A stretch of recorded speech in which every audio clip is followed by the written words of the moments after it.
आर्य समाज की आवश्यकता क्यों है, आर्य समाज क्यों प्रासंगिक है और आर्य समाज की आवश्यकता ऋषि दयानंद को भी क्यों महसूस हुई। ऋषि दयानंद सत्यार्थ प्रकाश की भूमिका में लिखते हैं कि मुझे कोई नया मत चलाना अभिप्रेत नहीं है, मुझे कोई नया मत चलाने की कोई इच्छा आवश्यकता नहीं लग रही है, तो नया मत चलाना तो मुझे अभिप्रेत ही नहीं है। फिर आर्य समाज जैसा संगठन निर्माण करने की आवश्यकता क्यों पड़ी, आइए उस पर थोड़ा सा चर्चा करने का प्रयास करते हैं, समझने की कोशिश करें। मित्रों, बंधुओं, माताओं, मेरी आवाज़ समझ में आ रही है? समझ में आ रही है माताओं? ठीक है, समझ में आना ही जरूरी है। संसार भर को यदि सावधानी से देखो तो संसार भर में जो चीज़ें हमें दिखाई देती हैं उनमें हम दो हिस्सों में चीज़ों को बांट सकते हैं। एक वो चीज़ें हैं जिनके भीतर चेतना नहीं है, मृत हैं, और एक वो चीज़ें हैं जिनके भीतर चेतना है, जीवित है। सावधानी से देखो तो जिनमें चेतना नहीं है उन्हें संसार जड़ कहता है और जिनमें चेतना है उन्हें चेतन कहता है। कुछ समस्या है? आगे करने से कुछ नहीं होगा, उसमें गड़बड़ है। इस सीटीवीटी भी मार रहा है, अरे इतना खराब ला क्यों रखा है कि मुंह से लगा के बोलना पड़ेगा। आवाज तो साफ आ रही है, तो मुझे कौन सा गाना है कि आपको समस्या है? बात समझ में आनी चाहिए, बस इतना ही है, बैठ जाओ। बात समझ में आ रही है ना मेरी? इसके चक्कर में इसके बिना भी बोल सकता हूँ मैं, इसकी ज़रूरत नहीं है। इस भाई का खराब है ये, लेकिन मैं इसके बिना भी बोल सकता, आवाज़ पीछे तक जा सकती है मेरी, इसके बिना भी कोई दिक्कत नहीं है। समझ में आना चाहिए, बात समझ में आ रही है ना? मेरे कौन सा लय सुर ताल पकड़ने तुम्हें, खाली आवाज़ समझनी है, वही समझो। संसार को दो हिस्सों में हम बांट सकते हैं, एक जड़ है जिसमें जीवन नहीं है और एक चेतन है जिसमें जीवन है। समझ में आ रही है बात? चेतन और जड़ में मुख्य डिफरेंस क्या है?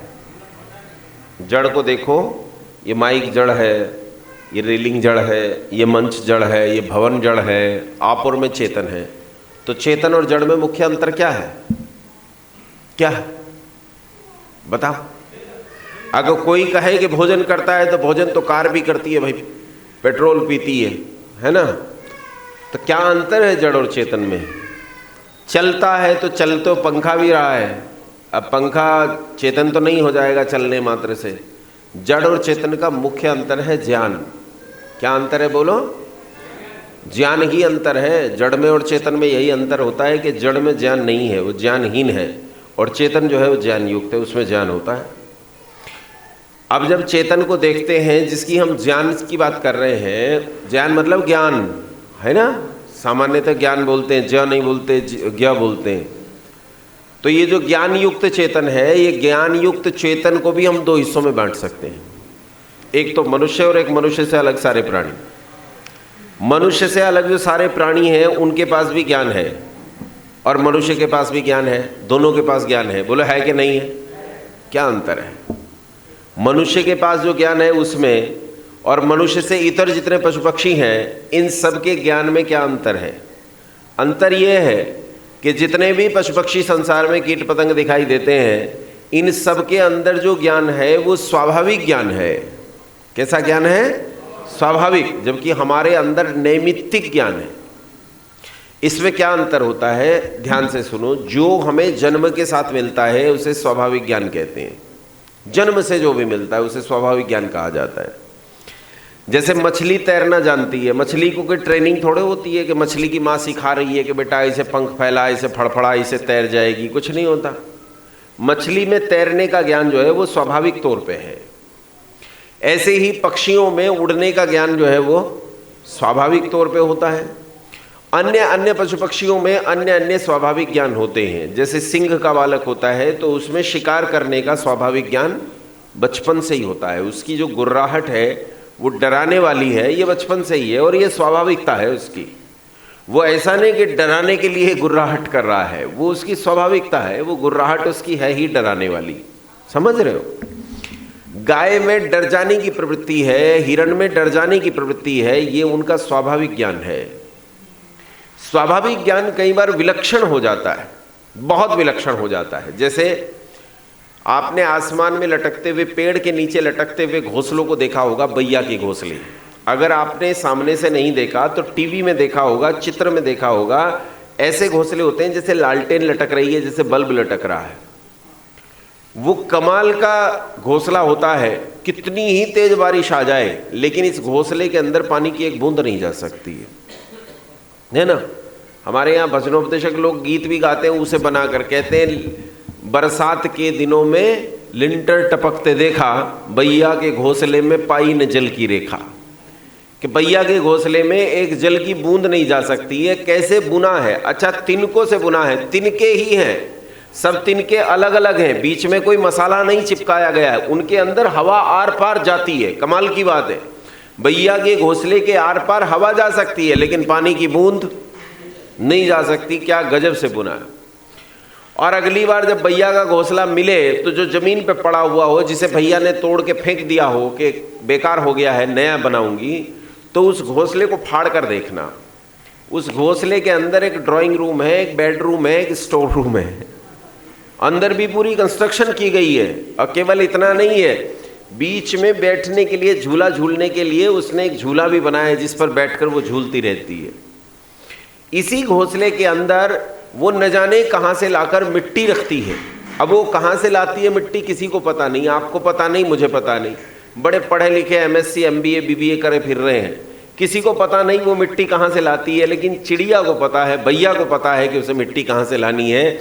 लाकर अंदर मिट्टी का एक छोटा सा ढेर लगाती है और रात के अंधकार में जब प्रकाश नहीं होता तो थोड़े से प्रकाश को भी पकड़कर वो मिट्टी रिफ्लेक्ट करती है और अंदर वो जगमगा उठता है ताकि अंदर चिड़िया देख सके। घोंसला जगमगा जाता है, थोड़े से प्रकाश को भी रिफ्लेक्ट करती है।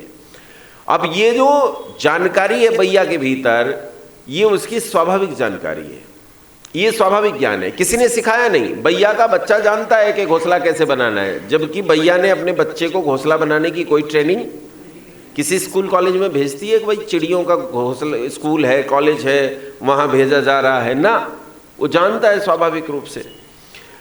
चींटी देखिए, चींटी जब छेद खोलती है, अपना जमीन में बिल बनाती है, तो जमीन के बिल को बिल्कुल परपेंडिकुलर बनाती है।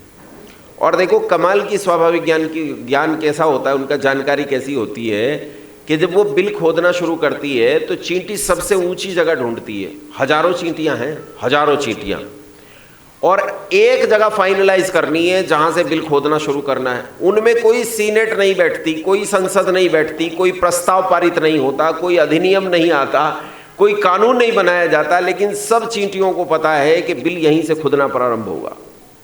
सब एक ही जगह से खोदेंगी, कई हजार चींटियां हैं लेकिन सबकी सम्मति एक ही बात पर है कि यहां से बिल खोदेगा। सबसे ऊंची जो जगह होगी वहां नहीं खोदेगी, उससे थोड़ा नीचे आएगी और वहां से खोदना शुरू करेगी।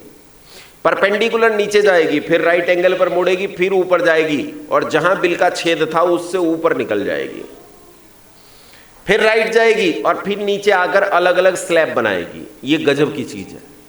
किसने चींटी को आर्किमिडीज का सिद्धांत बताया? किसने?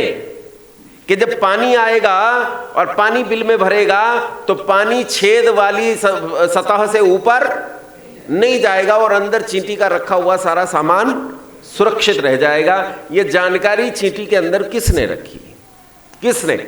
अंदर अलग अलग स्लैब बनाए गए हैं, एक पर अंडे रखे गए हैं, एक पर चींटी ने अपना जो है खाने का रसद रखा है, एक पर जो मुख्य चींटी होती है जो अंडे देती है उसके लिए एक बड़ा बेडरूम बनाया गया है, उसके लिए अलग से शस्त्रागार है, मतलब अलग जो चींटी लड़ने वाली होती हैं वो अलग बनाई जाती हैं, उनका अलग वो होता है सैनिक चींटियों का।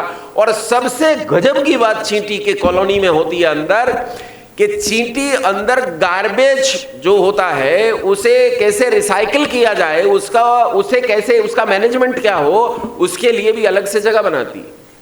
कूड़ा मैनेजमेंट बनाती है चींटी, कूड़े मैनेजमेंट को भी बीन कर अलग अलग रखती है। ये कूड़ा ऐसा है, वो कूड़ा ऐसा है। किसने सिखाया? किसने सिखाया? मनुष्य को तो दिन रात सिखाते हैं, तब भी इसे कूड़ा मैनेजमेंट नहीं आता। ये दुनिया में सबसे ज़्यादा जो कुछ करता है, कम से कम भारत में, हम गंदगी ही फैलाते हैं, कूड़ा ही फैलाते हैं। शौच है ही नहीं हमारे जीवन में, सफाई है ही नहीं। लेकिन चींटी को देखो, क्या गजब की चीज़ होती है और कैसे गजब से इसके भीतर ये स्वाभाविक ज्ञान रखा गया है। लेकिन एक कमी है। क्या कमी है? कि चींटी इस मिले हुए स्वाभाविक ज्ञान को बढ़ा नहीं सकती। बात समझ में आई? मछली तैरना जानती है, लेकिन जो स्वाभाविक ज्ञान उसे मिला है, इस स्वाभाविक ज्ञान के साथ ही मर जाएगी, वो इसे कभी बढ़ा नहीं सकती है। जितना मिला है उतने के साथ जिएगी। हाँ, भूलती भी नहीं है। गाय का बछड़ा पैदा होते ही तैरना जानता है।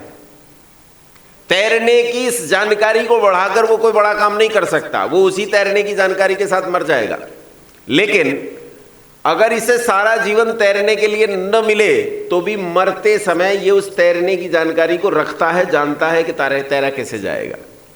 इसे किसी ने प्लवन के सिद्धांत नहीं बताए, इसे किसी ने तैरने के सिद्धांत नहीं बताए, किसी ने आर्किमिडीज का सिद्धांत नहीं बताया। ये इस कारण से जानता है, जन्म के कारण से जानता है, स्वभाव से जानता है, इसलिए इसे स्वाभाविक ज्ञान कहते हैं। लेकिन ना तो स्वाभाविक ज्ञान बढ़ सकता है और ना स्वाभाविक ज्ञान, बोलो, घट सकता है। दोनों ही काम नहीं है। लेकिन मनुष्य के पास स्वाभाविक ज्ञान न के बराबर होता है, थोड़ा सा होता है, नाम मात्र का। वो क्या स्वाभाविक ज्ञान होता है? स्वाभाविक ज्ञान है कि बालक अपनी माँ का गंध पहचानता है, अपनी माँ की गंध पहचान। छोटा बच्चा होता है ना, उसे कितनी स्त्रियां हाथ में लेके खिलाती घूमती रहे, वो चुप नहीं होगा, रो रो के सबके सर फोड़ देगा। लेकिन जैसे ही उसकी माँ उसे गोद में लेगी, तुरंत पहचान जाएगा कि अब गोद किसकी है, अब मेरी माँ की गोद है। पहचान जाता है। ये योग्यता, ये स्वाभाविक ज्ञान। इसके अलावा समय आने पर प्रजा उत्पन्न करनी जानता है। समय आएगा तो प्रजा उत्पत्ति जानता है कि कैसे होगी, ये भी सिखाने की जरूरत नहीं पड़ती है। माँ जब पैदा होता है छाती से लगाती है, तो छाती से लगाते ही इसे पता है कि दूध कैसे पिया जाएगा, दूध को कैसे सक करना है माँ की छाती से, ये सिखाने की जरूरत नहीं होती। वो जानता है कि दूध को कैसे चूसा जाएगा माँ की छाती से, वो कर लेता है। ये नाम मात्र का स्वाभाविक ज्ञान मनुष्य में है। मनुष्य में इस स्वाभाविक ज्ञान के अतिरिक्त तो कोई विलक्षण स्वाभाविक ज्ञान नहीं है। वो बैया का घोंसला नहीं बना सकता, वो चींटी की कॉलोनी डिजाइन नहीं कर सकता, वो मधुमक्खी का छत्ता डिजाइन नहीं कर सकता, कुछ भी नहीं कर सकता। स्वाभाविक रूप से कुछ नहीं जानता है। हाँ, स्वाभाविक रूप से तो कुछ नहीं जानता, लेकिन सिखा देने पर सिखाए गए ज्ञान को इतना बढ़ा लेता है, इतना बढ़ा लेता है कि ये तैरना तो नहीं जानता, पर इसे तैरने का सिद्धांत बता दो तो ये इतने बड़े बड़े जहाज बना लेता है जिन पर कई कई हजार लोग इकट्ठा बैठकर तैर सके। ये सीखी हुई जानकारी को बहुत बढ़ा सकता है और नई जानकारियां सीख सकता है। इसे कहते हैं नैमित्तिक ज्ञान। क्या कहते हैं, बोलो? नैमित्तिक ज्ञान। मनुष्य में नैमित्तिक ज्ञान है और इसी नैमित्तिक ज्ञान को हम आम भाषा में बुद्धि कहते हैं। क्या कहते हैं? बुद्धि मनुष्य को संसार के सारे प्राणियों से विलक्षण बनाकर खड़ा करती है। इसी बुद्धि के बल पर मनुष्य इस सारे संसार में जितना जड़ और चेतन है सब पर शासन करता है, बुद्धि के बल पर। बुद्धि बढ़ती है, लेकिन बुद्धि को बढ़ने के लिए किसी खाद पानी की जरूरत होती है और बुद्धि को बढ़ाने का खाद पानी है शिक्षा। शिक्षा ऐसी वस्तु है जिसके प्रभाव में व्यक्ति की बुद्धि बढ़ जाती है और न मिले तो बुद्धि घट जाती है। इसीलिए हम अपने बच्चों को स्कूल भेजते हैं, इसीलिए ना हम अपने बच्चों को गुरुकुल भेजते हैं, विद्यालय महाविद्यालय यूनिवर्सिटीज में भेजते हैं, क्योंकि हम जानते हैं कि वहां शिक्षा मिलेगी। और क्या कहते हैं कि स्कूल कॉलेज में जाने से मनुष्य की बुद्धि का क्या होता है, बोलो? विकास। विकास मतलब बढ़ना, डेवलपमेंट, वृद्धि। तो बुद्धि बढ़ती कैसे? शिक्षा से। शिक्षा का सामान्य अर्थ होता है सीख। सामान्य अर्थ क्या है शिक्षा का? सीख। सीख दो प्रकार की है, अच्छी सीख और बुरी सीख। अब इतना तो बता दो, अच्छी सीख से पतन होगा या उत्थान होगा, और बुरी सीख से उत्थान होगा या पतन होगा? बुरी सीख से पतन होता है और अच्छी सीख से उत्थान होता है। सीख को ही संस्कृत के शब्द में शिक्षा कहते हैं। सीख आम भाषा का शब्द है और शिक्षा जो है वो संस्कृत भाषा का शब्द है। किसी मनुष्य के बालक को अच्छी शिक्षा मिलेगी तो उत्थान की तरफ बढ़ जाएगा और बुरी शिक्षा मिलेगी तो पतन की तरफ बढ़ जाएगा। और हम भी अच्छी शिक्षा वाले लोगों से संपर्क रखना चाहते हैं, हम बुरी शिक्षा वाले लोगों से संपर्क नहीं रखते। रखते हैं क्या बताओ? अच्छा एक बात बताओ, डॉक्टर देखे हैं तुमने? डॉक्टर देखे हैं? एक तो डॉक्टर होते हैं जो MBBS BAMS करके आए, यूनिवर्सिटी में पढ़ के आए, जिन्होंने पढ़ा है एनाटॉमी क्या है, फिजियोलॉजी क्या है, फार्माकोलॉजी क्या है, जिन्होंने पढ़ा है अच्छे से, एक तो वो। और एक होते हैं यूं ही सीख लेते हैं, लाल पीली नीली दवाई देना सीख लेते हैं ना। किससे इलाज कराओगे बोलो?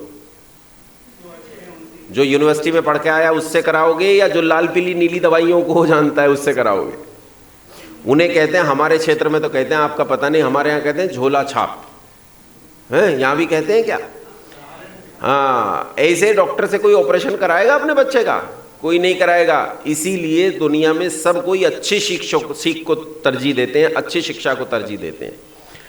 अच्छी शिक्षा नहीं हो तो व्यक्ति का अपमान भी होता है। अभी परसों तरसों की एक घटना है, दिल्ली में एक आर्टिफिशियल इंटेलिजेंस समिट चल रहा है, और इस आर्टिफिशियल इंटेलिजेंस समिट में एक गलगोटिया नाम की यूनिवर्सिटी है। गलगोटिया यूनिवर्सिटी ने क्या किया, एक लोहे का कुत्ता प्रस्तुत किया।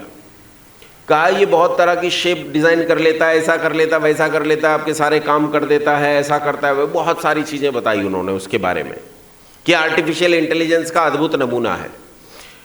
बाद में पता चला कि वो जो कुत्ता उन्होंने दिखाया वहाँ गलगोटिया यूनिवर्सिटी के लोगों ने, वो कुत्ता तो ऑनलाइन अमेजन पर बिक रहा है। वो 2.5 लाख रुपए का कुत्ता मिलता है, वो कोई भी खरीद लो। और वो उन्होंने वहाँ से कुत्ता खरीद के और वहाँ प्रस्तुत कर दिया। अब उनकी इतनी फजीहत हुई कि उन्हें उस समिट से बाहर निकाल दिया गया, और समिट से बाहर निकालने के बाद जैसे मैंने यहाँ बोला ऐसे ही सब लोग सब जगहों से उनके बारे में बोल रहे हैं। कमाल की बात यह है, उस यूनिवर्सिटी को A क्लास यूनिवर्सिटी का दर्जा हासिल है, प्राइवेट यूनिवर्सिटी है। अब वो कौन से मानक हैं जिन पर उसे A क्लास यूनिवर्सिटी का दर्जा दिया गया?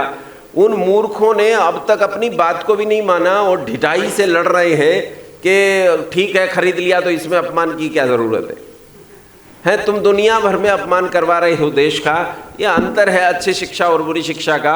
अच्छी शिक्षा आपका सम्मान कराती है और बुरी शिक्षा आपका अपमान करवाती है। बुरी शिक्षा से आपको अपमान मिलेगा और अच्छी शिक्षा से सम्मान मिलेगा। हमारे यहाँ तो पहले कहा जाता था, उर्दू के शब्दों में कहते थे, उर्दू चलती थी तो कहते थे बेअदब बेनसीब, बाअदब बानसीब, कि जिसके पास अच्छी शिक्षा है उसका अच्छा भाग्य उन्नत होता है, और जिसके पास बुरी शिक्षा है उसका भाग्य कभी उन्नति को प्राप्त नहीं। इसलिए बंधुओं, मनुष्य के जीवन में सबसे मूल्यवान वस्तु अगर कोई है तो वो शिक्षा है, एजुकेशन है। जिसके पास शिक्षा नहीं, एजुकेशन नहीं, वो तो मनुष्य ही नहीं है। मनुष्य वही जिसके पास एजुकेशन है। अन्यथा तो 2 पांव पर चलने वाले पशु में और 4 पैर पर चलने वाले पशु में कोई खास अंतर नहीं होता। इसीलिए शिक्षा सबसे महत्वपूर्ण काम है। इसी शिक्षा को भारत में किसी समय बहुत बड़े दृष्टिकोण से देखा जाता था, लेकिन आजकल तो स्थिति खराब है। अच्छा एक बात बताओ ईमानदारी से, पहला याद करो समय, मेरी उम्र के जो लोग बैठे हैं वो 30-40 साल पहले का समय याद करो, और जो मुझसे भी बड़े हैं वो 50 साल पहले का समय याद करो। याद करो, बैलगाड़ी पर चलते थे, ऐसा है कि नहीं? मुंडी हिलाओ यूं, मुझे पता चलना चाहिए तुम जिंदा आदमी बैठो। क्या पता प्रधान जी ने मार के रखे हो, पता तो तब चलेगा जब हिलो डुलोगे कुछ हैं। पहले बैलगाड़ी पे चलते थे ना। अरे पैदल चले जाते थे, 20-20, 30-30 किलोमीटर दूर शहर में पैदल चले जाते थे। और आजकल तो गाड़ी है भाई साहब, उनमें ठंडा गर्म करने वाली मशीन लगी हुई है। गर्मियों में ठंडा कर देती है और सर्दियों में गर्म कर देती है।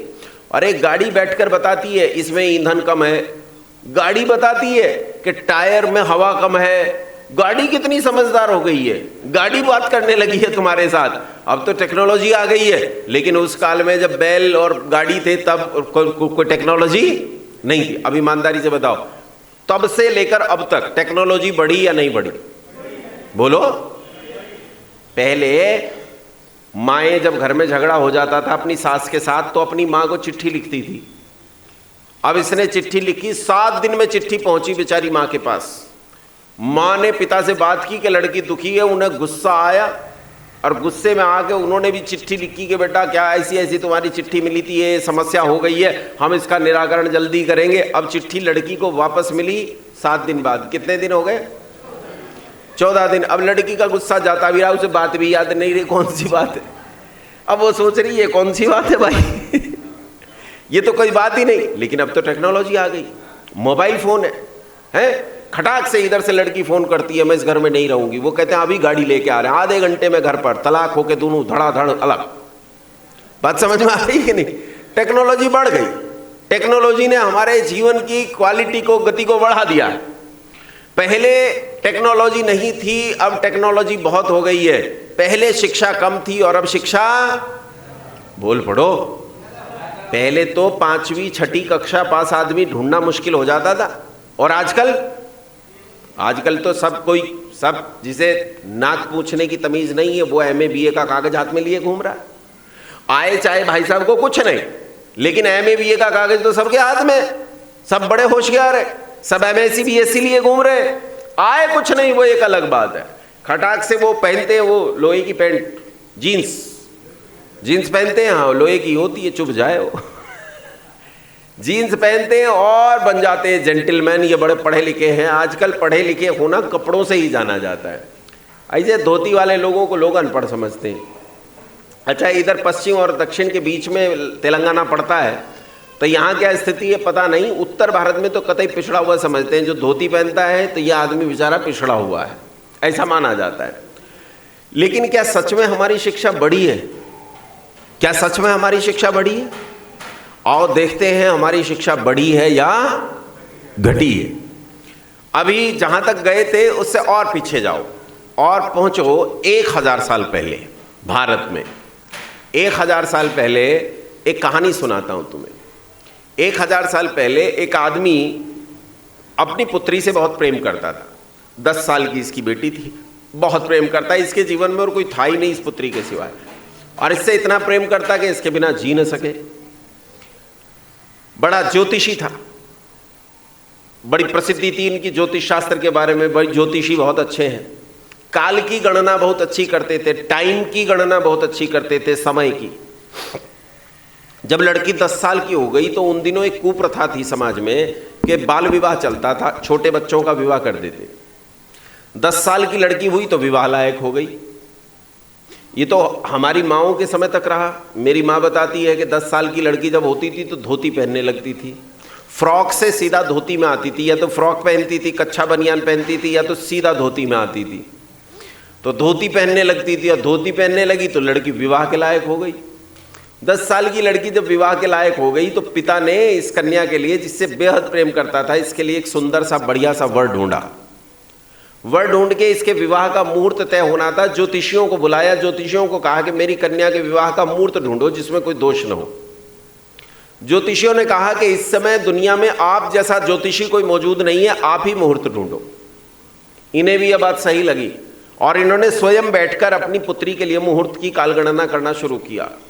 काल को इतना सूक्ष्म विभाजित किया, इतना सूक्ष्म विभाजित किया कि उन्होंने एक अद्भुत मुहूर्त निकाला। दुनिया के सारे ज्योतिषियों के पास भेजा, उन्हें बुलाया, उन्हें दिखाया, और दुनिया के सारे ज्योतिषी देखकर दंग रह गए, दांतों तले उंगली दबा ली। उन्होंने कहा भूतो न भविष्यति, ऐसा मुहूर्त कोई न निकाल सका न निकाल सकता। इतनी सूक्ष्म कालगणना संभव ही नहीं है, आपने कमाल कर दिया।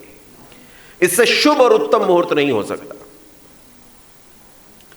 पिता ने अपनी पुत्री का विवाह रचाया और ठीक उस मुहूर्त में जिसमें विवाह होना था, विवाह होने लगा, भांवरे पड़ने लगी, और ठीक उसी मुहूर्त में जो वर था उसे हार्ट अटैक आया, वो वहीं मर गया। लड़की विधवा हो गई।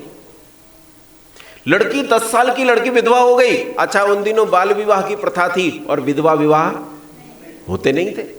अब सिर घुटाकर, गंजे होकर, काली नीली या सफेद साड़ी पहन के जिंदगी भर एक काल कोठरी के अंदर बंद रह के गुजारना पड़ेगा, जीवन नष्ट हो गया। ये सोचकर पिता का हृदय कांप उठा और वो गए एक कक्ष में, कुंडी लगा ली और महीनों तक उस कक्ष के अंदर न जाने कागज पर क्या क्या लिखते पढ़ते रहे, क्या रिसर्च करते रहे, क्या कैलकुलेशन करते रहे, कोई नहीं जाना। मास भर के बाद, उससे भी ज्यादा समय के बाद, उन्होंने उस कक्ष के कपाट खोले और बाहर निकलकर उन्होंने घोषणा कर दी कि संसार में जितना फलित ज्योतिष है सारा झूठा है, और जितना गणित ज्योतिष है सारा सच्चा है। सारा सच्चा है। दुनिया ने कहा कोई सच्चा हो कि झूठा हो, तेरी लड़की तो विधवा हो गई, तेरा तो वंश डूब गया। तेरा वंश बर्बाद हो गया, तुझे और तेरे वंश को कभी याद नहीं रखा जाएगा, क्योंकि तुम्हारी संतान संतति आगे बढ़ेगी ही नहीं कभी। तो गणितज्ञ ने कहा कि ये अपुरुषार्थियों मूर्खों की बातें होती हैं, लंपटों और आलसियों की बातें होती हैं कि उनके किए पर कोई पानी फेर दे। मैं अपनी पुत्री का भाग्य ऐसा बना कर जाऊंगा कि समय बीतेगा, दशाब्दियां शताब्दियां बीतेंगी, सहस्राब्दियां बीतेंगी, युग बीतेंगे, लेकिन मेरी कन्या के नाम को संसार में कोई भुला नहीं पाएगा। और उन्होंने अपनी कन्या को गणित पढ़ाना प्रारंभ किया। लड़की इतनी विदुषी थी कि पिता 2 बात पढ़ाते वो 4 सीख जाती, और कुछ ही समय में कन्या गणित के क्षेत्र में संसार की सबसे विदुषी लोगों में उसकी गिनती होने लगी। दुनिया में इस पिता को लोग आचार्य भास्कर के नाम से जानते हैं, और इस पुत्री का नाम है लीलावती। आचार्य भास्कर ने गुरुत्वाकर्षण के मान की खोज 0.16 अंकों तक की, बिना किसी कैलकुलेटर, बिना किसी कंप्यूटर के। 0.16 अंकों तक उन्होंने गुरुत्वाकर्षण के खोज की मान की। उनके कई सौ साल बाद न्यूटन पैदा हुआ, जिसने सेब गिरते देखा। क्या मूर्खता की बात है। जब उनसे कई सौ साल पहले गुरुत्वाकर्षण की खोज हो चुकी है, तो न्यूटन कौन होता है ये कहने वाला कि मैं गुरुत्वाकर्षण का खोज करता हूं। बंधुओं, मां लीलावती ने गणित के 12 ग्रंथ लिखे, जो आज भी दुनिया के लिए रहस्य है, दुनिया भर के गणितज्ञों के लिए पहेली है। मां लीलावती ने ट्रिग्नोमेट्री पर काम किया, जियोमेट्री पर काम किया, और एस्ट्रो मैथमेटिक्स पर काम किया, खगोल गणित पर काम किया। इन सारे क्षेत्रों में मां लीलावती का किया गया गणित का वह काम आज भी दुनिया को आश्चर्यचकित कर देने वाला है, अचरज में डाल देने वाला है। आज हम जिस जगह खड़े हैं और मां लीलावती जिस जगह खड़ी थी, उसमें अंतर देखो, उसमें अंतर देखो कितना है। 10 साल की पुत्री अपने पिता के साथ बगीचे में है, पिता बैठे हुए कुछ पढ़ रहे हैं और पुत्री खेल रही है। दौड़कर पिता के पास आती है लीलावती और पिता से कहती है कि पिता, मैं गेंद को आसमान में फेंकती हूं, गेंद नीचे आ जाती। बार बार फेंका, बहुत कोशिश की, जोर से फेंका, लेकिन गेंद फिर नीचे आ जाती है। मैंने भाई से कहा कि तुम फेंको, उसने और जोर लगाकर फेंका, वो बहुत ऊपर गई लेकिन फिर नीचे आ गई। पिता, ऐसा क्यों होता है? पुत्री, पृथ्वी में गुरुत्वाकर्षण बल है। ये क्या होता है पिता? कहा, किसी भी पिंड में अपनी ओर आकर्षण करने का जो बल होता है उसे गुरुत्वाकर्षण कहते हैं। ये केवल पृथ्वी में पिता? नहीं, संसार में जितने नक्षत्र हैं उन सबके भीतर है। ये कैसे उत्पन्न होता है पिता? उसके घनत्व से उत्पन्न होता है। उसके घनत्व में चक्रण और घूर्णन की गतियां होती हैं, उन गतियों और इसके भीतर उपस्थित घनत्व के प्रतिफल से ये बल उत्पन्न होता है। क्या ये बल सभी नक्षत्रों में एक जैसा होता है? नहीं, ये उसके आकार पर निर्भर करता है और उसके घनत्व पर निर्भर करता है। उसका घनत्व कैसा है वो इस पर निर्भर करता है।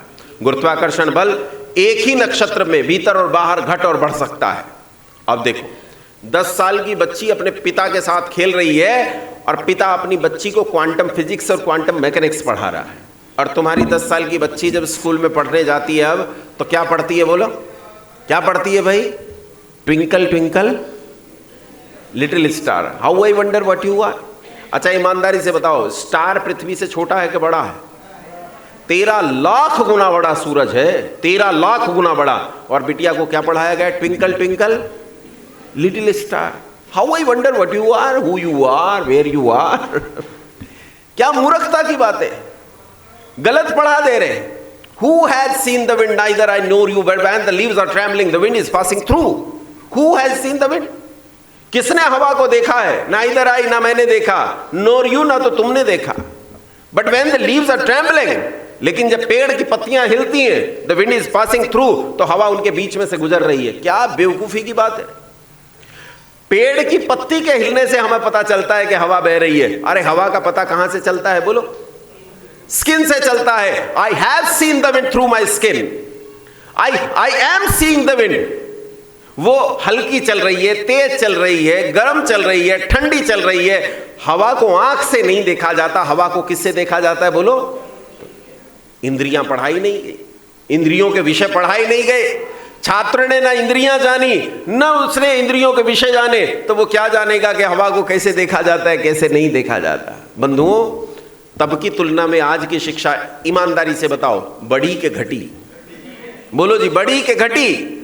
सोचो, कि भारत में उस समय हर 400 बालकों के घनत्व पर एक गुरुकुल मौजूद था। 1822 में एडम विलियम्स लिखता है, समझने का यत्न करना, 1822, ये अभी की बात है, बहुत पुरानी बात नहीं, ये 200-250 साल हुए। 1822 जब मुसलमान इस देश पर 613 साल से ज्यादा समय तक शासन कर चुके, 650 साल मुसलमानों के शासन के बीत गए, नालंदा जलाकर खाक कर दी गई, तक्षशिला बर्बाद कर दी गई, विक्रमशिला, उदयंतपुरी, पुष्पगिरी, वल्लभी, 53 यूनिवर्सिटी को खाक में मिला दिया गया, मिट्टी में मिला दिया गया। तब 1822 में एडम विलियम्स कहता है कि अभी भी इस देश में 5 लाख गुरुकुल मौजूद हैं। कितने? 5 लाख गुरुकुल मौजूद हैं। एडम विलियम्स कहता है गजब की बात और है, सरकारों की तरफ से, राज्य की तरफ से इनका प्रबंधन नहीं किया जाता, ये गुरुकुल स्वतः चलते हैं, स्वतः संचालित हैं, इन्हें समाज चलाता है। कैसे चलते हैं नहीं पता, लेकिन 5 लाख गुरुकुल, हर 400 छात्रों के घनत्व पर एक गुरुकुल मौजूद है।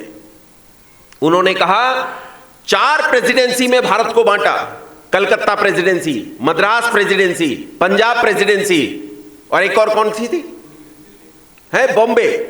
ये 4 प्रेसिडेंसी, किसी भी प्रेसिडेंसी में सबसे कम जो जनसंख्या मिलती है, सबसे कम वो उत्तर भारत में मिलती है। और उत्तर भारत में जो लिटरेसी काउंट मिलता है, जो साक्षरता प्रतिशत मिलता है उस समय का, 1822 की घटना बता रहा हूं, सबसे कम है, सबसे कम 94%। तुम्हारा देश आजाद हुआ तो लिटरेसी काउंट 12%, 94% से घटकर जब तुम आजाद हो रहे हो तो 12% पहुंच गए हो। ईमानदारी से बताओ, शिक्षा बढ़ी कि शिक्षा घटी? सोचो। मैं केवल मैथमेटिक्स की बात नहीं कर रहा, मेडिकल साइंस के क्षेत्र में इस देश में दो डॉक्टर्स के नाम प्रसिद्ध हैं। एक का नाम था सुश्रुत और एक का नाम था चरक। नाम सुने होंगे आपने भी। चरक अपने काल के फिजिशियन थे और सुश्रुत अपने काल के सर्जन थे। सुश्रुत की सुश्रुत संहिता आज भी मौजूद है। उनकी सुश्रुत संहिता में सैकड़ों से ज्यादा सर्जरीज का उल्लेख है, मेजर और माइनर सर्जरीज का उल्लेख है, सैकड़ों से ज्यादा सर्जरी के यंत्रों का उल्लेख है। आचार्य चरक के काल में ऐसी कोई बीमारी मौजूद नहीं थी जिसका इलाज आचार्य चरक की संहिता में उनके पास मौजूद न हो। लेकिन आज ऐसी बीमारियां हैं कि नहीं है जिनका इलाज मेडिकल साइंस में नहीं है? बोलो हाँ कि ना, है कि नहीं है? अरे पिछले दिनों जुकाम आ गया, क्या बोलते थे तुम उसे? कोरोना। जुकाम ही तो था, जुकाम आ गया, कई लाख लोग मर गए, कई लाख। पूरी दुनिया में क्या हाहाकार मचाया इस जुकाम ने, कितनी बुरी तरह लोग मर गए, बुरी तरह सब बर्बाद हो गए। ये मेडिकल साइंस के क्षेत्र की बात है, केवल मेडिकल साइंस के क्षेत्र की नहीं, गणित के क्षेत्र की नहीं। इस देश में मेटलर्जी का जैसा उन्नत विज्ञान था, ऐसा संसार में कहीं देखने को नहीं मिलता। धातु कर्म, धातु कर्म, अशोक के जो आज भी चिन्ह हैं, लाट हैं, उन पर जर नहीं आता है। मिश्र धातु से बनाए गए हैं। कौन कौन सी धातु को कैसे मिलाकर बनाया गया है नहीं पता, लेकिन उन पर आज तक जर नहीं आता है। मेटलर्जी को भारत दुनिया में लाने वाला पहला देश है, पहला स्थान है भारत का, कि मेटलर्जी को दुनिया से इंट्रोड्यूस कराने वाला। ये अयस्क से कैसे धातु निकाली जाएगी, फिर भिन्न भिन्न धातुओं को किस किस अनुपात में मिलाकर कैसे बनाया जाएगा, एकदम अलग है। इतना ही नहीं, टेक्नोलॉजी के क्षेत्र में भारत ने दुनिया में झंडे गाड़े हैं, झंडे टेक्नोलॉजी के क्षेत्र में। एक उदाहरण सुनो, श्री राम जी की कथा सुनी है? नहीं सुनी भाई, नहीं सुनी। देखो कैसे बैठे, मेरी ओर ऐसे देख रहे हैं जैसे मैं एलियन हूं और मेरी भाषा इनकी समझ में नहीं आती। हिंदी समझ में आती है अच्छे से तो मुंडी हिलाया करो, रेस्पॉन्ड किया करो भाई। हैं? राम जी की कथा सुनी है? आज इस देश में और होता क्या है, राम कथा ही होती है। 15-15 दिन की राम कथा, 20-20 दिन की राम कथा, राम कथा ही चल रही है। दे कथा, दे कथा। मैं भी कथा सुनाता हूं पर बस 2 मिनट में, समझना। राम जी को किसी कारण से जंगल में जाना पड़ा, है ना? किसी कारण से जंगल में जाना पड़ा। कितने साल के लिए? 14 साल के लिए। 14 साल में 13 साल तो आराम से बीत गए। 14वां साल जब शुरू हुआ तो उनका झगड़ा हो गया, मां सीता का अपहरण हो गया। किसके साथ झगड़ा हुआ था? उस काल के अमेरिका के साथ। उस काल का अमेरिका था रावण, लंका उस काल का रावण था, वो अमेरिका था उस काल का, इतना ताकतवर राजा, उसके साथ झगड़ा हो गया, उसके साथ बैर हो गया। लेकिन शुरू में तो यही पता नहीं था कि मां सीता का अपहरण कैसे हुआ। फिर बाद में पता चला कि मां सीता का अपहरण हो गया और समुद्र के बीच में एक देश है, वहां मां सीता है, वहां से वापस लेकर आना है। अब इस पर जाना, लड़ना, युद्ध जीतना आसान काम नहीं। देखो, दुनिया में जो भी समुद्र के बीच में घिरा हुआ, समुद्र से घिरा हुआ देश हो, उसे जीतना लगभग असंभव है, लगभग। इसका उदाहरण है यूनाइटेड किंगडम, इंग्लैंड, ब्रिटेन पर 2 तानाशाहों ने हमला किया। पहले का नाम था, फ्रांस का था नेपोलियन बोनापार्ट, और दूसरा जर्मनी का था एडोल्फ हिटलर। दोनों ने इंग्लैंड की हालत खराब कर दी। हिटलर ने तो इंग्लैंड को ऐसा कर दिया था, लगभग नेस्तो नाबूद कर दिया था, लेकिन जीत नहीं पाया। कारण, जब तक जमीनी हमला नहीं होगा जीता नहीं जा सकता। हवाई हमले में 2 नुकसान होते हैं। पहला, आपका विमान खत्म हो गया, और दूसरा जो उससे भी बड़ा नुकसान है वो है पायलट खत्म हो गया, क्योंकि पायलट आसानी से तैयार नहीं होते। पायलट को तैयार करने में करोड़ों करोड़ रुपए खर्च होते हैं, और पायलट बहुत सारे लोगों में से एक विलक्षण मनुष्य होता है जो पायलट हो सकता है। सब नहीं हो सकते फाइटर पायलट। अब जब आपके सारे फाइटर पायलट मारे जाएंगे दूसरे देश में जाकर, तो आपके विमान के हमले भी बंद हो जाएंगे। कैसे जीतोगे? हिटलर मूर्ख था, जीत नहीं पाया। नेपोलियन बोनापार्ट मूर्ख था, जीत नहीं पाया। लेकिन मेरे पिता श्री राम ऐसे नहीं थे। वो जानते थे कि समुद्र से घिरे देश को जमीनी हमले से ही जीता जा सकता है। तो उन्होंने इस बात को बैठकर विचार किया, और उन दिनों जब नालों पर लकड़ी लट्ठे डालकर लोग पार हो जाते थे लटक वटक के, उस समय यह सोचना कि समुद्र पे पुल बन सकता है, यह कितना अजीब, कितना भयंकर विचार होगा। मैं तो कभी कभी सोचता हूं कि सुबह सुबह जब सुग्रीव को बुला के राम जी ने यह कहा होगा कि हम समुद्र पे पुल बांधेंगे, तो सुग्रीव ने यह कहा होगा, महाराज सुबह से मजाक करने के लिए और कोई नहीं मिला, समुद्र पे पुल बांधा जा सकता है क्या? भला समुद्र भी पुल बांधने की जगह है क्या? लेकिन तब राम जी ने कहा होगा, हाँ समुद्र पर पुल बांधा जा सकता है। तू पढ़ा होगा गांव के स्कूल में, अपन तो यूनिवर्सिटी टॉपर है भैया, अपन तो पढ़ के आए हैं सारी टेक्नोलॉजी को। मैं जानता हूं पुल बांधा जा सकता है। तू अपना काम कर, मैं अपना करूं। मैं क्या करूं? बोले तेरे पास है क्या पैसे के अलावा? वही खर्च कर। तू जा भैया, जितना print media, electronic media, social media, सब में इश्तिहार देते, हमें साइंटिस्ट की जरूरत है, हमें इंजीनियर्स की, जूनियर इंजीनियर्स की जरूरत है, हमें लेबर की जरूरत है, हमें ठेकेदारों की जरूरत है, हमें माल सप्लाई करने वाले लोगों की जरूरत है। तू इश्तिहार दे दे। सुग्रीव ने इश्तिहार दे दिए, इंजीनियर्स की लाइन लग गई, अभियंताओं की, वैज्ञानिकों की लाइन लग गई, आकर खड़े होने शुरू हो गए। लेकिन पुल कैसे बनेगा ये कोई नहीं जानता था। ये जानने वाला आदमी कौन था? भगवान श्री राम। वो ब्लूप्रिंट किसके दिमाग में था? वो श्री राम के दिमाग में था कि पुल कैसे बनेगा। और अनेक प्रसिद्ध लोग आए, 1-2 के नाम तो आपने भी सुने होंगे, हैं? नल, नील आए थे, नहीं आए? ये सब लोग आए, जुटे, और इन सबको बताया कि भैया ये जो फैक्ट्री है ना, इस फैक्ट्री पर प्रिंट लगेगा राम का। अपनी फैक्ट्री अलग लगाते हैं जहां इसके सामान बनेंगे, कैसे उसके लोहे के सांचे बनेंगे, कैसे तैयार होंगे, जमीन से पिलर कैसे निकलेंगे, उन पिलर पर कैसे टिकेगा पुल, बिम कैसे लगेंगे, उसके ऊपर क्या क्या होगा, पूरा राम जी ने बताया। और पुल बनना शुरू हो गया। आप आश्चर्य करोगे, दुनिया में सबसे ज्यादा शक्तिशाली, सबसे ज्यादा टेक्नोलॉजी रखने वाले रावण को भी इसका विश्वास नहीं था। उसके दूतों ने जाकर रावण को समझाया कि महाराज वो तो पुल बना रहे हैं। तो रावण ठठाकर हंसा, बोला पागल कहीं का। राम के बारे में बोला पागल कहीं का, अपना नाश तो करेगा, इस सुग्रीव को भी डुबोएगा। ये सुग्रीव भी समुद्र के बीच में डूबकर मरेगा। लेकिन देखते देखते पुल 1 kilometre, 2 kilometre, 3 kilometre, 10 kilometre, 15 kilometre, देखते देखते 50 किलोमीटर लंबा समुद्री पुल बांध डाला। 50 किलोमीटर लंबा इस पुल के रास्ते। पुल भी ऐसा वैसा नहीं कि इक्का दुक्का आदमी कूद फांद कर पार हो जाए। ऐसा पुल था जिस पर से सेना जानी थी। 10-10 टैंक बराबर चलने थे, 10-10 ट्रक बराबर चलने थे। सारा का सारा शस्त्रागार उधर ट्रांसफर होना था। कई लाख की सेना जिसके ऊपर से उतरनी थी, ऐसा पुल था। बंधुओं, ये पुल पार करके राम जी लंका में पहुंचे, और लंका में पहुंचकर उस रावण को, जिसके घर में कहा जाता था कि 1 लाख पूत 1.25 लाख नाती, जिसके घर में 1 लाख पुत्र पौत्र और नाती बंधु 1.25 लाख से ज्यादा थे, और सेना कितनी रही होगी, उसके घर में जाकर ऐसा वंशनाश किया कि कोई पानी देने वाला नहीं छोड़ा, कोई दिया जलाने वाला नहीं छोड़ा। ईमानदारी से बताओ, टेक्नोलॉजी थी कि नहीं थी? बोलो भाई, उत्तर दो मेरी बात का। बिना सिविल इंजीनियरिंग पढ़े, बिना मैकेनिकल इंजीनियरिंग पढ़े, बिना जियोलॉजी पढ़े क्या पुल बनाया जा सकता है? नहीं बनाया जा सकता। वो पढ़ी थी। और जब युद्ध जीत लिया तो लंका के लोग आए, लंका के लोगों ने कहा कि महाराज लंका चलकर देखो, ये सामान्य शहर नहीं है, आपके हनुमान ने जला दिया तब भी बहुत कुछ बचा हुआ है, भीतर जाकर देखो स्मार्ट सिटी है, जो डिजिटल सिटी है, चुटकी बजाने से लाइटें जल जाती हैं, सेंसर्स लगे हैं सब जगह, सब कुछ सेंसर पर आधारित काम चलता है। तो राम जी मुंह फेर के बैठ गए, बोले मुझे घर जाने की पड़ी है यार, तू लंका दिखाना चाहता है? बोले घर जाने की क्यों पड़ी है? बोले 14 साल पूरे हो गए, कल शाम तक 14 साल पूरे हो जाएंगे, और घर में मेरा एक भाई है लक्ष्मण से भी ज्यादा खतरनाक भरत, उसने कहा था अगर 14 वर्ष बीतते ही नहीं लौट आए तो 1 दिवस पूरा होने पर आत्मदाह कर लूंगा। और मैं जानता हूं उसके संकल्प को, वो चिता सजाए बैठा होगा। इसलिए भैया मैं तो ट्रेन से नहीं जा सकता, मैं तो टैक्सी से नहीं जा सकता, मैं तो किसी साधन से नहीं जा सकता, मेरे लिए फ्लाइट में टिकट बुक कराओ। और तब राम जी के लिए फ्लाइट तय की गई। कौन सी फ्लाइट थी?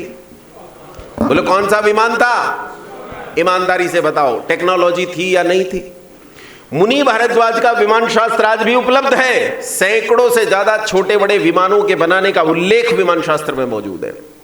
और आज जिस लिक्विड हाइड्रोजन और हाइड्रोजन जैसे ईंधनों से विमान उड़ाए जाते हैं, उस समय उन्होंने जिस ईंधन का प्रयोग किया उस ईंधन से प्रदूषण नहीं होता था। उन्होंने पारा, सोना, वायु और जल इनका उपयोग कर रखा है। उसमें ईंधन, जिन ईंधन पर आज इसरो, नासा जैसी संस्थाएं काम कर रही हैं मुनि भारद्वाज के विमान शास्त्र पर, बुभुक्षित पारा और सोना, इन दोनों को मिलाकर ईंधन बनाया गया और उस ईंधन से विमान उड़ते थे जिनसे प्रदूषण नहीं होता था। क्या गजब की तकनीक थी। बताओ, शिक्षा बढ़ी या शिक्षा घटी? बोलो भाई, शिक्षा केवल इस स्तर पर नहीं घटी कि गणित, टेक्नोलॉजी और इन क्षेत्रों में, चिकित्सा विज्ञान आदि के क्षेत्रों में घटी। हमारे आपस के सौहार्द, आपस के शिष्टाचार, आपस की चीजों में भी शिक्षा घटी। और शिक्षा का परिणाम यह निकला कि हम गुलाम हो गए। गुलाम किनके गुलाम हो गए? किनके गुलाम हो गए? अरे हम उनके गुलाम हो गए जिन्हें 1400 साल में पूरा पजामा पहनना नहीं आया, जो आज तक ऊंचा पजामा पहन के घूमते हैं, सिर पर एक टोपी है, उसमें ना सर्दी रुकती, ना गर्मी, ना धूप, ना ओस जाल, छेद ही छेद, ऐसी टोपी सिर पर रखकर घूमते हैं। हाँ, एक चीज रुकती है उस टोपी में, क्या? विद्या पार नहीं जाती उस टोपी के। जो उस टोपी को ओढ़ ले उसके परे विद्या नहीं जाती है। हम मुसलमानों के गुलाम रहे। वो मुसलमान जो जाहिल, जंगली, मूर्ख, बर्बर, पशु जैसे, उनके हम गुलाम हो गए। और थोड़े बहुत नहीं, 700 साल मुसलमानों के गुलाम रहे हम। 700 साल हमारी माओ बहनों का सम्मान किया गया, रेप किए गए, बच्चों को यूं उछाला जाता था, भालों के नेजों पर ले लिया जाता था, ऊपर बालक भाले में फंसता, नीचे से निकल जाता। इस देश की जमीन को लाल कर दिया गया इसी देश के खून से। जब दुनिया की आबादी बहुत थोड़ी थी, भारत की आबादी 2, 4, 5 करोड़ रही होगी, तब चंगेज खान जैसे हत्यारों ने इस देश में घुसकर 20-20 लाख लोगों का कत्ल किया। कितना भयंकर रक्तपात। हम उनके गुलाम हो गए। किनके पुत्र? उनके गुलाम हो गए। श्री राम के पुत्र उसके गुलाम हो गए। श्री राम कौन? श्री राम जंगल में जिस समय मां सीता का अपहरण हो गया तो राम जी एक बार के लिए अपनी मति खो बैठे, बुद्धि खो बैठे, और राम जी जड़ चीजों से पूछने लगे। पर्वत से कहते हैं तू तो ऊंचा है, तुझे दूर से ही दिख रही होगी, मेरी सीता कहां है? मुझे बता दे, मुझे बता दे मेरी सीता कहां है। वायु से कहते हैं तू सब जगह है, वहां भी होगी जहां मेरी सीता है, मुझे बता मेरी सीता कहां है। अब ये जड़ पदार्थ क्या उत्तर देते? ये उत्तर नहीं देते। तब राम जी क्रोधित होकर कहते हैं कि मान जाओ कि राम को क्रोध आए उससे पहले मान जाओ, मुझे बता दो मेरी सीता का पता। नहीं तो तुमने अभी राम का क्रोध नहीं देखा, मित्रता देखी है राम की। राम को क्रोध आता है तो प्रलय खड़ी होती है, प्रलय। जिस दिन राम को क्रोध आएगा तो त्रिलोक को बाणों से भर दूंगा, वायु के चलने के लिए स्थान नहीं छोड़ूंगा। ओ पर्वत, चकनाचूर करके तुझे रेत बना दूंगा, रेत। तू जानता नहीं है राम के सामर्थ्य को। उस राम के पुत्र जंगलियों, जाहिलों, बर्बरों, मूर्खों और पशुओं के गुलाम हो गए। और थोड़ा बहुत नहीं, 1000 साल की गुलामी भोगी हमने, 700 साल मुसलमानों की और 250 साल से अधिक समय तक ईसाइयों की गुलामी भोगी। इस बीच में डचों के, पुर्तगालियों के, हूणों के, यवनों के कितने हमले हुए और उनमें कितनी बर्बादी हुई, वह तो कल्पना करना भी हमारे लिए असंभव जैसा लगता है। ऐसा भयंकर काल जब ये देश गुलाम था और व्यक्ति को हाथ सुझाई नहीं देता था, व्यक्ति को बुद्धि न रही, लोग समझ नहीं पाए कि क्या करें। बंधुओं, उस समय जब 1857 की क्रांति के दमन के बाद इस देश के लोगों ने पूरी तरह हार मान ली। रानी विक्टोरिया ने पत्र लिखा कि भारत की प्रजा मेरे पुत्र पुत्रियों के समान है, इसलिए मैं अपने पुत्र पुत्रियों की पूरी तरह रक्षा करूंगी। और बस भारत के लोग तो बिछ गए कि रानी ने हमें पुत्र पुत्री मान लिया है और उन्होंने विद्रोह वहीं रोक दिया। इस देश में आजादी का संघर्ष एकदम लुप्त हो गया, समाप्त हो गया और इस देश के लोगों ने अंग्रेजों के राज्य को स्वर्णकाल लिखा। आपने एक गीत सुना होगा, आप तो बंगाल से होना मुख्य रूप से हैं, आपने गीत सुना होगा, वंदे मातरम, सुजलाम सुफलाम मलयज शीतलाम शस्य श्यामलाम मातरम वंदे मातरम। किसने लिखा?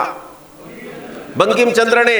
और बंकिम चंद्र ने यह गीत लिखकर इसके 7 साल के बाद एक नॉवेल लिखा, आनंद मठ, जिसमें आजादी की लड़ाई को दर्शाती हुई कहानी लिखी गई, एक संघर्ष को उपन्यास का रूप दिया गया और उसका नाम आनंद मठ लिखा। इस वंदे मातरम गीत को उठाकर आनंद मठ में रख दिया और फिर यह इस देश के स्वतंत्रता संग्राम सेनानियों का ध्वनिमत बन गया। लोग इसे गा गा कर फांसी के फंदे पर चढ़ जाते थे। लेकिन इसी बंकिम चंद्र के आनंद मठ को उठाकर पढ़ना, जरूर पढ़ना, तुम तो बांग्ला जानते हो, बांग्ला में लिखा हुआ यह आनंद मठ, इसे उठाकर पढ़ना, इसके आखिरी पृष्ठ को खोलना और आखिरी पृष्ठ पर पढ़ना कि क्या लिखते हैं बंकिम चंद्र। बंकिम चंद्र कहते हैं कि बहुत हुआ युद्ध, हमने दड़ियलों को मार भगाया, अब इस देश को अंग्रेजों के शासन की जरूरत है, हमें ईसाइयों की गुलामी की जरूरत है। हा शोक, हा दुर्भाग्य कि गुलामी हमारी जरूरत बन गई। हा शोक कि हमारे विद्वानों तक ने गुलामी को अपनी जरूरत मान लिया। हा शोक कि हमारे विद्वानों ने गुलामी को अपना भाग्य मान लिया। इस देश में ऐसे अनेक महापुरुषों में नाम नहीं लूंगा, आपके मन में बड़ी श्रद्धा है उनके लिए। ऐसे अनेक महापुरुष हैं जिन्होंने यह माना कि अंग्रेजों का राज्य स्वर्णिम राज्य है, सोने का राज्य है, माता पिता के समान सुख देने वाला है। लेकिन बंधुओं, ऐसे काल में जब अंधकार इतना बढ़ गया, अविद्या ऐसी सिर पर चढ़ गई कि हमने गुलामी को अपना भाग्य मान लिया, किसी को कुछ दिखाई न देता था, कोई रास्ता नहीं सूझता था, ऐसे अंधकार के, ऐसे अविद्या के, ऐसे भयानक काल में एक आदित्य ने जन्म लिया, एक सूर्य ने जन्म लिया और इस सूर्य की रश्मियों ने इस पूरे देश को प्रकाश से आलोकित कर दिया। दुनिया इस सूर्य को ऋषि दयानंद सरस्वती के नाम से जानती है। पत्र को रिलेट करने की कोशिश करना, जो रानी का पत्र है, रानी ने लिखा कि भारत की प्रजा मेरे लिए पुत्र पुत्रियों के समान है, उन पर मैं पुत्र पुत्रियों जैसा स्नेह रखती हूं, इनकी कोई हानि करेगा तो मुझसे बुरा उसके लिए कोई न होगा। अब सत्यार्थ प्रकाश की इन पंक्तियों को रिलेट करना इस पत्र के साथ। ऋषि दयानंद वो पहला आदमी है जिसने स्वतंत्रता का उद्घोष सत्यार्थ प्रकाश में किया और उन्होंने लिखा, विदेशियों का राज चाहे माता पिता के समान सुख देने वाला भी क्यों ना हो, तब भी वो भूखे नंगे स्वदेशी राज्य का मुकाबला नहीं कर सकता। हमें स्वराज्य चाहिए, स्वराज्य चाहिए, स्वराज्य चाहिए। वो ऋषि दयानंद था जिसने पहली बार भारतीयों के मन में स्वराज्य प्राप्ति की आकांक्षा को बलवान किया। वो ऋषि दयानंद था जिसने पहली बार नपुंसक हो चुके इस देश में वीर्य का संचार किया। वो ऋषि दयानंद था जिसने अंधकार में पड़े इस देश के भीतर फिर से प्रकाश की रोशनियों को बिखेरा, किरणों को बिखेर दिया। वो ऋषि दयानंद था।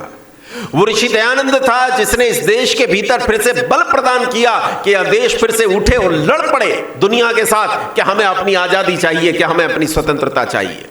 बंधुओं, ऋषि दयानंद का बलिदान हो गया, ऋषि दयानंद का देहांत हो गया, हमने उनकी हत्या कर दी ईसाइयों और मुसलमानों के साथ मिलकर। लेकिन ऋषि दयानंद ने आजन्म इस चीज पर काम किया कि मेरे देश के लोग इस गुलामी से कैसे छूटेंगे और छूटने के बाद फिर गुलाम ना हो, इसे कैसे करें।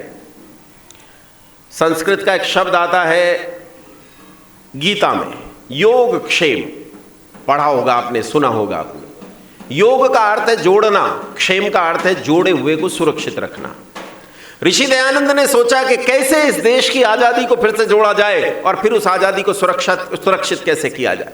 और इसके लिए ऋषि दयानंद ने जिस चीज पर काम किया वो थी शिक्षा। ऋषि दयानंद ने कहा, मुझे कोई नया मत चलाना अभिप्रेत नहीं है, लेकिन मैं चाहता हूं कि इस देश के लोगों को शिक्षित किया जाए ताकि वो आजादी और स्वतंत्रता का महत्व समझ सकें, वो समझ सकें कि उत्थान क्या होता है और वो संसार भर के लिए उन सूत्रों को प्रकट करें जो पूरे संसार के लिए कल्याणकारी हों। तब ऋषि दयानंद ने इस देश में शिक्षा को संचारित करने वाली एक संस्था का जन्म इसी बंगाल जो हमारा पड़ता है, उस बंगाल में जाने के बाद किया। ऋषि दयानंद को आर्य समाज के गठन की प्रेरणा बंगाल से ही मिली। वो बंगाल में गए तो वहाँ ब्रह्म समाज, प्रार्थना समाज, थियोसॉफिकल सोसाइटी, ऐसे कई तरह के आइडियाज़ जो है उस समय काम कर रहे थे। तब ऋषि दयानंद ने विचार किया कि एक संगठन की आवश्यकता है, और तब ऋषि दयानंद ने इस देश के लोगों को शिक्षा से पूरित करने के लिए एक संस्था का गठन किया, जिस संस्था का नाम है आर्य समाज। आर्य समाज का मुख्य काम है इस देश में शिक्षा की उन्नति कैसे हो, शिक्षा कैसे बढ़े, शिक्षा पर कैसे काम हो, उसे किए जाने की जरूरत है। आर्य समाज का यही मुख्य काम था। लेकिन आर्य समाज का मुख्य काम केवल अल्फा बीटा थीटा गामा पढ़ाना नहीं था। इसका काम केवल साइन थीटा कॉस थीटा पढ़ा रह जाना नहीं था। इसका काम केवल tan theta is equal to sine theta upon cos theta, cot theta is equal to cos theta upon sine theta पढ़ाना, ये काम नहीं था। ऋषि दयानंद ने शिक्षा को मानवता के भीतर उसकी आत्मा तक महसूस किया कि शिक्षा का वास्तविक महत्व क्या है और वास्तविक शिक्षा क्या है। उन्होंने पॉलिटिकली भारत के लोग कैसे शिक्षित हों इस पर काम किया, सोशली इस देश के लोग कैसे शिक्षित हों इस पर काम किया, स्पिरिचुअली इस देश के लोग कैसे शिक्षित हों इस पर काम किया, विश्व बंधुत्व के क्षेत्र में भारत के लोग कैसे विकसित हों, कैसे शिक्षित हों, इस पर काम किया। ऋषि दयानंद ने काम किया कि शिक्षा जिसे समरांगीण विकास कह सकते हैं वो कैसे विकसित हो। शिक्षा का वो आइडिया जो इस देश के समाज को ही नहीं पूरी दुनिया के समाज को बदल के रख दे, वो कैसे विकसित हो। शिक्षा जिसका वास्तविक उद्देश्य सुख देना है, वो सुख देने वाली शिक्षा का उन्नयन कैसे हो, उसका उद्भव कैसे, उसका विकास कैसे हो। इसके लिए ऋषि दयानंद ने अनेक ग्रंथ लिखे, जिनमें से ऋषि दयानंद का एक प्रसिद्ध ग्रंथ ऋग्वेदादि भाष्य भूमिका है। ऋग्वेदादि भाष्य भूमिका के माध्यम से ऋषि दयानंद ने शिक्षा के आयाम बताए। उसमें 37 आयाम लिखे गए हैं कि इतने आयाम शिक्षा के हो सकते हैं जिन पर हम काम कर सकते हैं। लेकिन कैसे करें उस शिक्षा पर काम, इसके लिए ऋषि दयानंद मरने से पहले इस संगठन का गठन कर गए और कहा आने वाले समय में ये संगठन काम करेगा कि इस देश की शिक्षा पर कोई नकारात्मक प्रभाव न पड़ सके। लेकिन बंधुओं, समय बीता और आर्य समाज ने आजादी के बाद यह मान लिया कि हमारा काम खत्म हो गया। आजादी से पहले आर्य समाज ने बहुत काम किया। आजादी से पहले आर्य समाज ने ऐसा काम किया जिसकी कोई कल्पना भी नहीं कर सकता। एक लड़का पुलिस ने पकड़ लिया, आजादी के लिए लड़ता हुआ एक लड़का, स्वतंत्रता संग्राम सेनानी, पुलिस ने पकड़ लिया। पुलिस ने पकड़कर इस लड़के को फांसी की घोषणा कर दी। लड़का फांसी के फंदे पर झूलने जा रहा है। कुछ ही दिन की बात है कि इसे फांसी हो जाएगी। लेकिन कुछ लोग इसके पास गए, उन्होंने देखा कि वो नियमित व्यायाम करता है, संध्या करता है। तो उससे पूछा जाकर, तो नियमित व्यायाम करता है, किस लिए करता है? तुझे तो फांसी दे देंगे, तू मर जाएगा। उसने कहा मैं मर जाऊंगा, ये तुम्हें कैसे पता चला? बोले सारे में बात हो रही है, अखबार में छपा है कि तू मर जाएगा। उसने कहा लेकिन मैं तो नहीं मर सकता। उन्होंने कहा मर जाएगा भाई, सारी दुनिया कह रही है मर जाएगा, तुझे फांसी दे देंगे। बोले फांसी वाली बात तो सही है, मरने वाली सही नहीं है। बोले क्यों?